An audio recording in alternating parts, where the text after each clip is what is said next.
for gossip and entertainment only. Let's get started.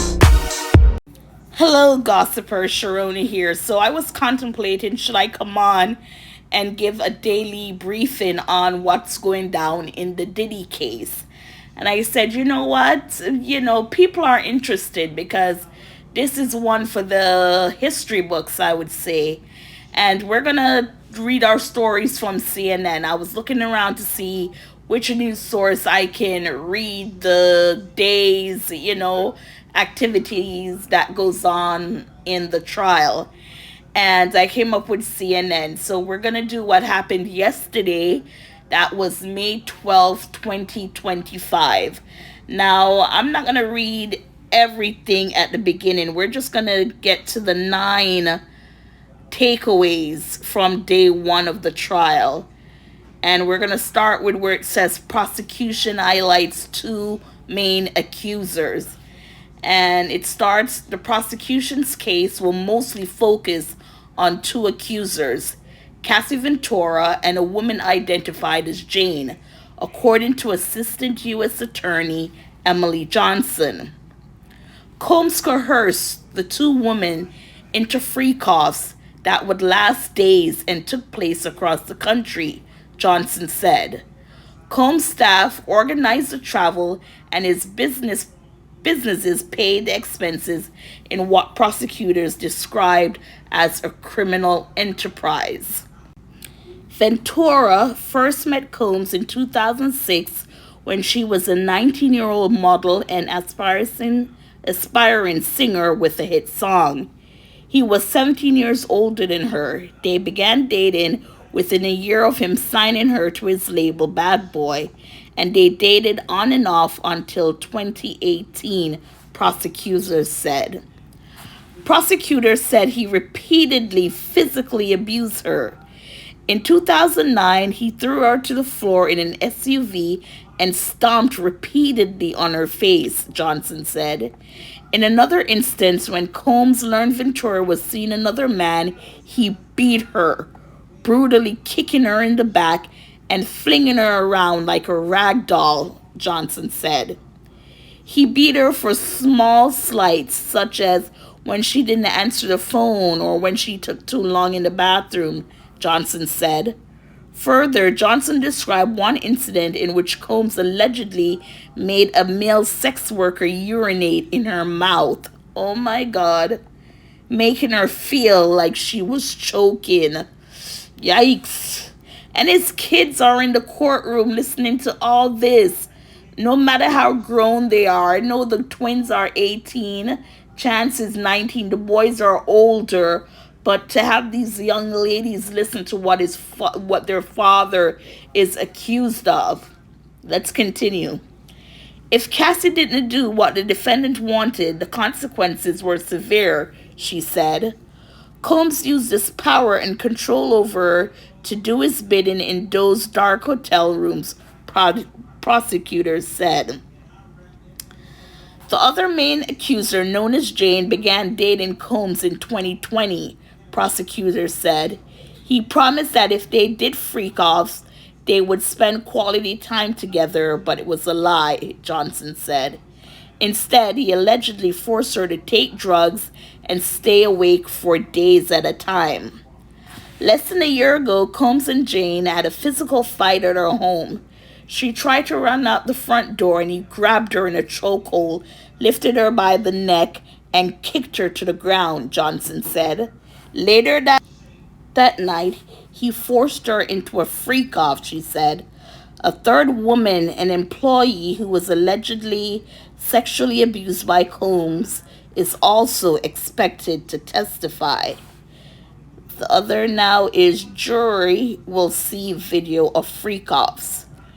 Prosecutors said they plan to show the jury video of the freak-offs, Combs' provocative term for days-long drug-fueled sexual performances. Combs allegedly used threats, violence, drugs, and lies to coerce women into participating in these freak-offs, also known as Wild King Nights and Hotel Nights, and then filmed these to use as blackmail, according to the prosecution. In contrast, the defense said the freak-offs were between consenting adults acting of their own free will. Both sides made clear the case that the videos will prove their point. You will see them put on a performance high on ecstasy while they pretend to enjoy themselves because that's what the defendant said he wanted, Johnson said for the prosecution.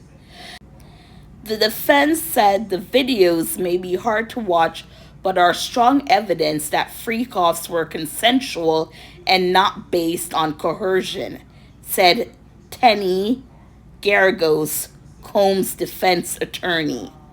Now it says both sides agree Combs committed domestic violence. Of course they have to say that. His defense team has to say that because why? It's on the tape. We've all seen it. The prosecution said Monday Combs had committed domestic violence against past romantic partners. His defense agreed. Garagos, the defense attorney, acknowledged some of the prosecution's unflattering allegations against Combs. He had a temper, got violent when he drank alcohol or used drugs, and had committed domestic violence. However, that did not mean he was guilty of racketeering or sex trafficking, she said. Had he been charged with domestic violence or assault, we would not be here right now, Garagos said. In particular, she brought up the 2016 hotel surveillance video showing him beating Ventura, first published by CNN, and said the violence on display was indefensible, horrible, and dehumanizing. It is not evidence of sex trafficking, Garagos said. It is evidence of domestic violence. He will be responsible. He will be accountable for the things he did. But we will fight for his freedom for the things he did not do, she added. Defense questions accusers' motives. As is typical in a trial involving allegations of sexual abuse, Combs' defense said they planned to question the motives of the accusers in trial.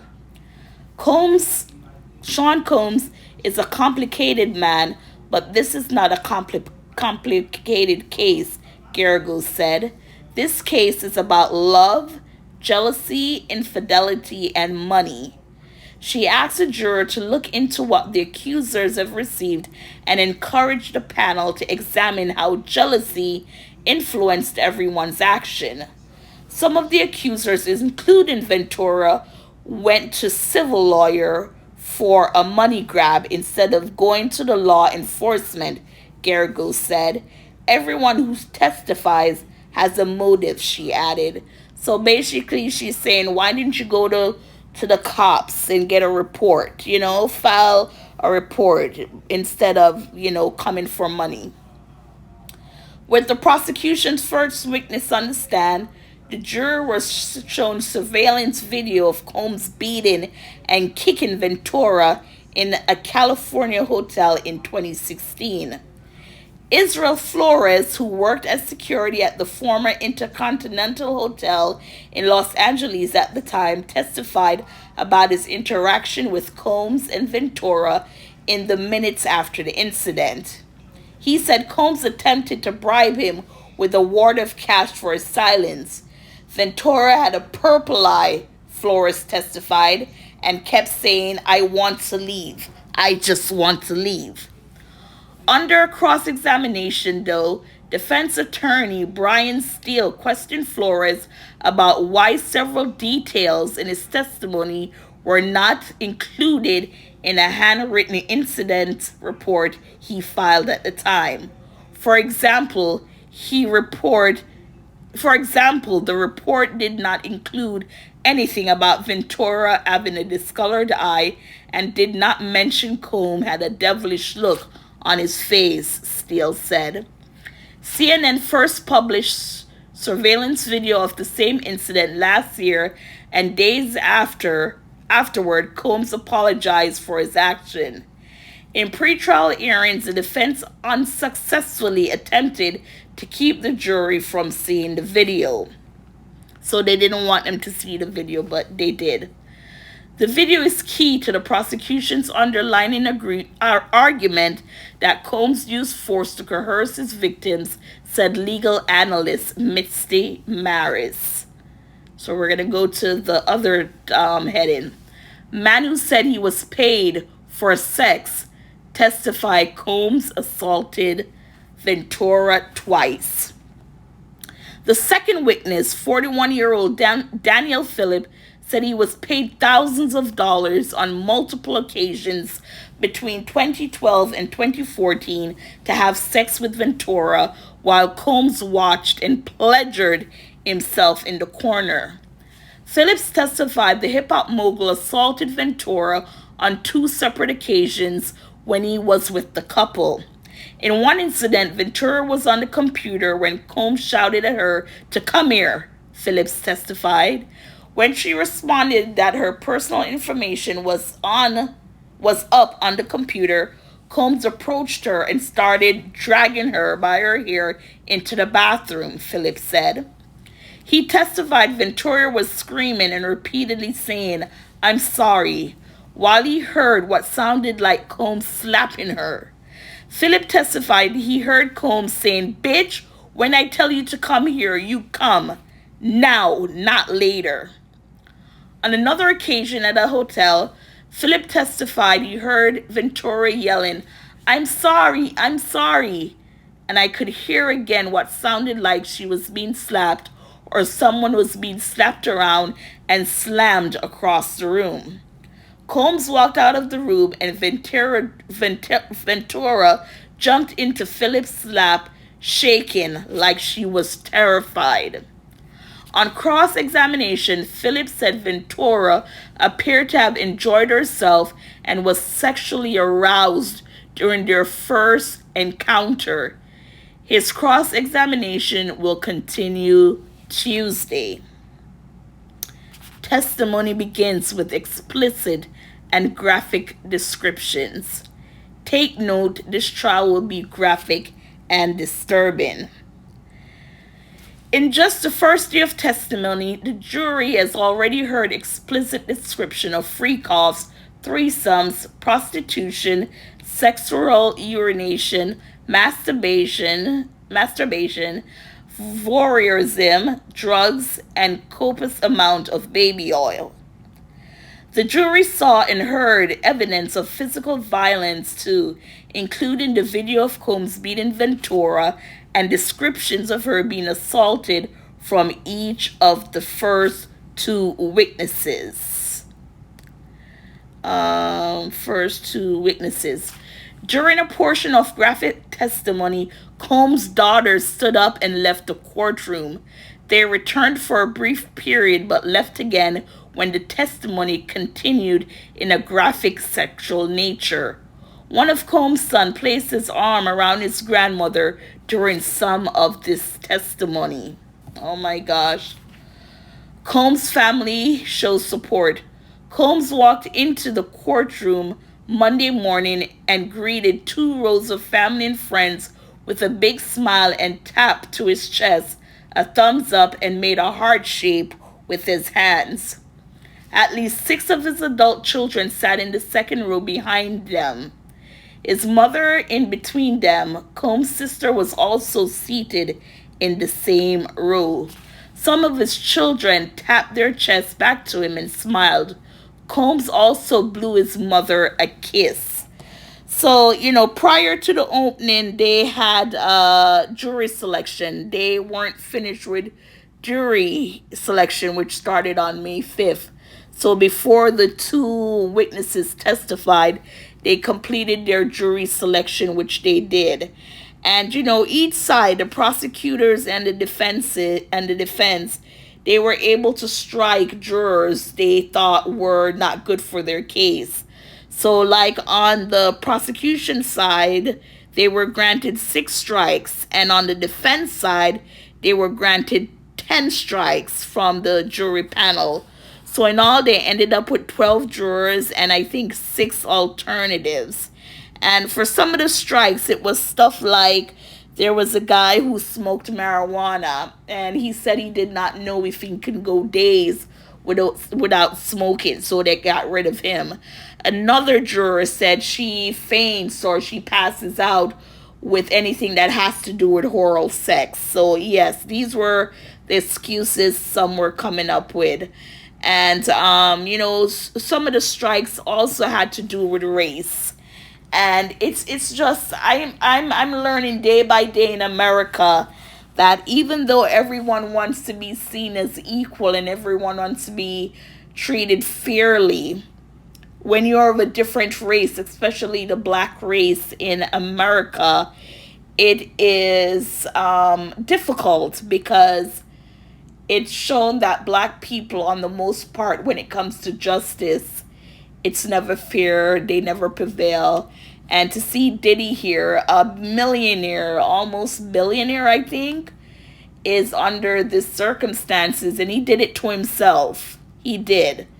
Because, we've heard about Diddy and other serious allegations that were made against him, and, not keeping the black man down and all this foolishness. But besides that, with Diddy, when it comes to race in America, with the justice system, it's screwed up. Now for Diddy, he might be looking at jail time. He just might be looking at jail time. He did it. He has to pay the price, but we'll see what it says. But, with the sex worker, and then talking about peeing in her mouth to the point where she wanted to throw up, can you just imagine who in their right mind would lay there, open their mouth up, and have someone insert and pee in their mouth? I mean, when they say graphic, and then he has his daughters in there, the twins. What, Delilah and Jesse? They're 18. Chance, 19. Like I said, the boys are older. The boys are over 25. His youngest, of course, she would not be there. That's Baby Love. She's only 2 or 3, so of course not. But for his daughters to hear how their father treated women, especially Cassie, who was with their dad for 11 years, I think it was. So the twins were 7 when she got with their dad. And to me, it looked like probably she did not have a close relationship with them before Kim Porter died. Yeah, it looked like she was there, but she wasn't, she didn't get a chance to bond with his kids. Because I would think to enter, especially your twin daughter's life at the age 11, you think you would see more from them. And, that right there would be a feat for the girls to say, am I going to choose Cassie or my dad? To that effect. But yeah, the girls shouldn't be there for all this that's going on, because the stuff that their dad is accused of doing, I'm sure dad would not want a man to do that to his girls, and we don't want them to think that's how a man is supposed to treat you. So yes, gossipers, so that was day 1 of the Diddy trial, the 9 takeaways according to CNN. And I'm going to come with day 2 with Cassie, because she testified today, and we'll do a read on that. So gossipers, please like, share, subscribe. Thank you for watching and listening.